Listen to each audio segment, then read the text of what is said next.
Salut, c'est Romain. Dans cette vidéo, je vais expliquer pourquoi est-ce que le meilleur produit en SaaS ne gagne jamais et pourquoi c'est toujours celui qui est le mieux distribué qui gagne. J'aimerais faire une petite analogie au début. Je ne sais pas si vous vous souvenez de Betamax. Betamax, en fait, était techniquement supérieur à VHS à l'époque. Il y avait une meilleure image, un meilleur son, un format qui était plus compact. Et pourtant, aujourd'hui, plus personne sait ce que c'est, plus personne se souvient de Betamax. Et pareil, MySpace, ils avaient des années d'avance sur Facebook, il y avait plus d'utilisateurs, plus de notoriété, un coût d'avance énorme, mais au final, aujourd'hui, MySpace n'existe plus et Facebook, ils ont complètement écrasé MySpace. En fait, l'histoire de la tech, c'est un peu un cimetière de produits qui étaient supérieurs techniquement, mais qui ont perdu. Pas parce qu'ils étaient mauvais, mais parce qu'en face, quelqu'un savait mieux vendre qu'eux. Et si aujourd'hui, tu construis un SaaS B2B, c'est exactement le piège dans lequel tu es peut-être en train de tomber, parce que, bon, on t'a vendu une idée séduisante, mais qui est fausse, c'est que si le produit il est assez bon, il se vendra tout seul.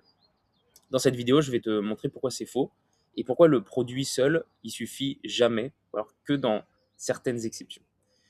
En fait, on va commencer par le mythe fondateur, celui qui rassure un peu tous les fondateurs techniques. C'est concentre-toi sur produit et le reste y suivra. Le problème, c'est qu'un bon produit sans distribution, il reste tout simplement invisible. Et un produit invisible pour le marché, c'est un produit qui n'existe pas. Aujourd'hui, il y a un phénomène qu'on appelle la pénurie d'attention. Il y a de plus en plus de concurrents dans un marché, et les gens n'ont plus autant d'attention qui est disponible. Donc, il faut vraiment savoir se démarquer. Et juste le fait de faire confiance à son produit, ça suffit pas assez. Maintenant, il faut savoir se positionner devant ces personnes-là. Donc, il faut retenir une phrase parce que du coup, c'est un peu le cœur de toute cette vidéo, c'est que le meilleur produit, il gagne pas, c'est le produit le mieux distribué qui gagne. Alors, peut-être que ça peut paraître injuste, hein, ça l'est, mais c'est la réalité du marché aujourd'hui. Et si on reprend Betamax contre VHS, ou même MySpace contre Facebook, à chaque fois, le produit qui était techniquement supérieur, il a perdu face à un produit qui était mieux distribué, qui était mieux commercialisé, qui était mis entre les mains des bonnes personnes au bon moment, donc en général des bons marketeurs. Et le talent d'ingénierie ne se transforme pas automatiquement en part de marché. Il y a toujours un pont entre les deux, et ce pont-là, c'est la distribution. Alors, la deuxième vérité qui est inconfortable, c'est que le marché, il récompense pas la qualité, il récompense la visibilité. Pense à tout ce qui se passe concrètement, c'est-à-dire que là, tes concurrents, ils ont peut-être un produit qui est inférieur à ce que tu fais, ils ont moins de fonctionnalités, c'est moins propre, c'est moins bien pensé, c'est moins ergonomique, mais s'ils ont une meilleure acquisition, ils vont te prendre tous tes clients tous les jours. Pourquoi? Parce que la raison elle est toute simple, c'est qu'un prospect, il ne peut pas choisir ce qu'il ne connaît pas. Ton produit, il a beau être supérieur, s'il n'est jamais dans le champ de vision du client, il ne fait pas partie de la décision. Et il y a un point que beaucoup de fondateurs ratent, c'est la perception de valeur. En fait, elle se construit avant le produit et pas après. En fait, le client, il va se faire une opinion de toi et de ton SaaS à travers ton marketing, ton positionnement, tes messages, bien avant même de voir comment l'outil fonctionne en interne. Alors peut-être qu'il y en a certains qui vont me dire, ouais, mais le product-led growth, comme Slack, Notion ou Figma plus récemment, le produit qui se vend tout seul, ça existe. Alors oui, ça existe, mais il faut rester assez lucide sur les limites de ces outils-là. En fait, le PSG, il fonctionne pour une catégorie précise d'outils, ceux qui vont avoir un usage viral naturel. Par exemple, tu invites un collègue, il invite le sien, et l'outil se propage par son propre usage comme ça. Mais en fait, ça, c'est pour des cas qui sont extrêmement rares. Et pour la grande majorité des SaaS B2B, ce mécanisme, il ne fonctionne pas, il n'existe pas. Parce que personne ne découvre, entre guillemets, ton logiciel de gestion par hasard. Personne tombe dessus en se promenant ou le free trial, il ne va pas remplacer une stratégie d'acquisition active. Et c'est là où il faut le voir comme plutôt un outil de conversion plutôt qu'un canal d'acquisition. Et en fait, ce qu'il faut se dire aussi, c'est que attendre que le bouche à oreille scale ton SaaS tout seul, c'est surtout faire un pari d'une croissance qui est complètement aléatoire, où tu n'as aucun contrôle. C'est juste espérer que ça fonctionne et que les gens en parlent autour de toi. Sauf que espérer, c'est pas une stratégie. Bon, maintenant, on va parler du piège le plus sournois dans l'histoire. Celui qui va toucher du coup les meilleurs fondateurs, les plus exigeants, c'est le fait d'améliorer le produit encore et encore sans avoir de clients. En fait, sur le papier, ça peut ressembler à quelque chose de sérieux, à de la rigueur, à de la discipline, mais en réalité, c'est souvent du perfectionnisme qui est déguisé en productivité. En fait, réfléchis à chaque fois que tu vis dans ces moments-là, tu optimises certaines features de ton SaaS pour des objections que tu n'as pas encore reçues. Tu construis des fonctionnalités que personne t'a vraiment demandé, tu réponds à des problèmes imaginaires, euh, pendant qu'en fait, les vrais retours, des vrais retours clients, ils restent inconnus. Parce qu'en fait, aujourd'hui, le feedback produit le plus précieux, il vient surtout des vrais clients. Il vient pas de ton intuition, il vient pas de ton instinct de toi, même s'il peut être excellent, ton instinct de créateur, de bâtisseur. Il faut faire confiance au marché.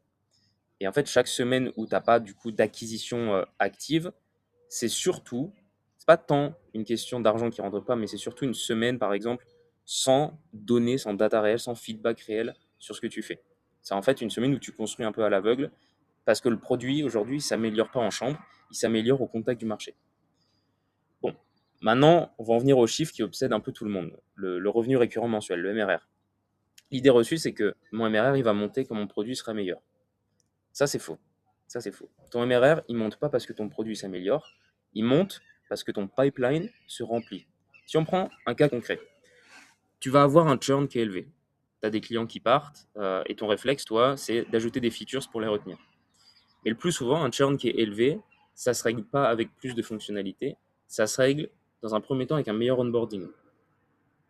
Il faut correctement suivre la chaîne logistique parce que c'est là où ça peut changer beaucoup de choses. Et en général, la rétention, elle vient surtout de l'adoption. L'adoption, elle vient de tout le process de vente, la façon dont tu as amené le client à comprendre et à utiliser l'outil, et pas sur le produit seul. C'est pour ça que, en fait, les SaaS qui vont scaler réellement, ils ont tous une chose en commun, c'est qu'ils ont mis un système d'acquisition en place sérieux avant d'avoir le produit parfait. Ils n'ont pas attendu d'avoir toutes les cases de cocher, toutes les features possibles. Ils ont vendu, ils ont appris, ils ont ajusté, ils ont réitéré, et c'est comme ça qu'ils se sont retrouvés après avec le feedback marché de ce que les gens avaient réellement besoin. Et bon, certes, aujourd'hui, le temps, il peut jouer un peu contre toi. C'est le point qu'on sous-estime souvent aussi parce que pendant que tu vas peaufiner le produit, qu'est-ce qui se passe en dehors? En fait, tes concurrents, ceux qui vont avoir un système d'acquisition, ils vont acquérir des clients potentiels. Ceux que toi, tu visais une fois que tu avais fini de réaliser du coup, les dernières modifications de tes features, etc. Ces clients-là, ça aurait pu être les tiens. Mais parce que tu as été concentré à améliorer ton produit et pas à aller au contact du marché, ces clients-là, ils sont partis chez ton concurrent.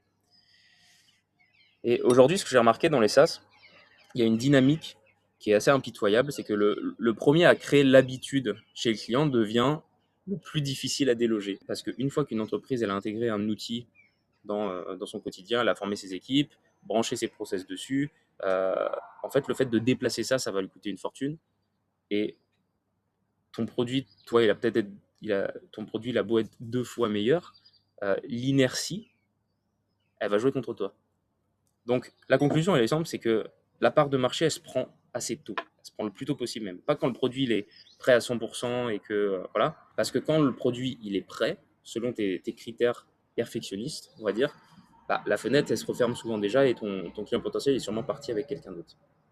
Et il y a une dernière chose aussi que la vente elle peut t'apporter, c'est surtout la connaissance réelle de ton marché. Parce que tu crois connaître ton client idéal, tu as peut-être construit des hypothèses, des personas, des tableaux, tu as fait des analyses de marché, mais ces hypothèses produits, elles se valident uniquement qu'avec des clients payants et pas avec des utilisateurs gratuits qui risquent rien. En fait, ton vrai ICP, ton client idéal, il ne se découvre pas dans les analytics produits, il va se découvrir dans les pôles de vente et dans les vraies conversations avec du coup des vraies entreprises qui sortent des vrais budgets. Et les objections commerciales que tu vas entendre, c'est trop cher, il manque ceci, il manque cela. Pourquoi vous plutôt que X concurrent?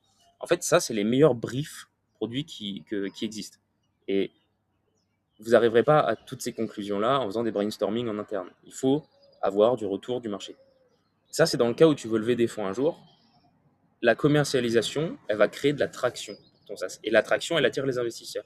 Parce que si tu te mets à la place d'un investisseur une seconde, tu vois un SaaS avec 50 000 euros de MRR et une acquisition qui est prévisible, ça vaut infiniment plus qu'un SaaS qui a un produit parfait avec 5 000 euros de MRR, mais qui derrière a peut-être quelques features améliorées. Voilà.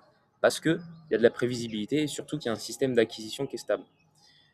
Parce qu'aujourd'hui, du coup, la croissance du MRR, c'est le seul signal qui compte vraiment à leurs yeux. Les investisseurs, ils ne vont pas financer uniquement des produits qui sont bien conçus. Ils financent aussi des machines à cash. Pour récapituler, en fait, le produit, il ne se vend pas seul. Le marché va récompenser la visibilité, pas uniquement la qualité. Le PLG, il s'offre qu'une minorité d'outils, donc ne vous basez pas uniquement sur ça pour développer vos stratégies.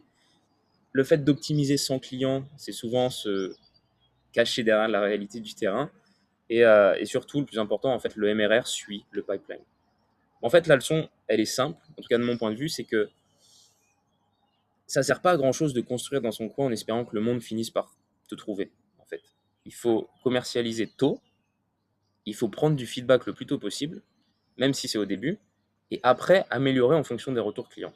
Donc, si cette vidéo t'a parlé, n'hésite pas à t'abonner à la chaîne, à regarder mes autres vidéos qui traitent de différents sujets autour des systèmes d'acquisition pour les SaaS B2B. Parce qu'aujourd'hui, tu es sûrement fondateur de SaaS B2B et que tu peines à obtenir une croissance qui est stable, qui est prévisible, que ça soit dans l'optique de faire un exit ou simplement toi dans l'optique de développer ton produit, de faire rentrer plus d'argent.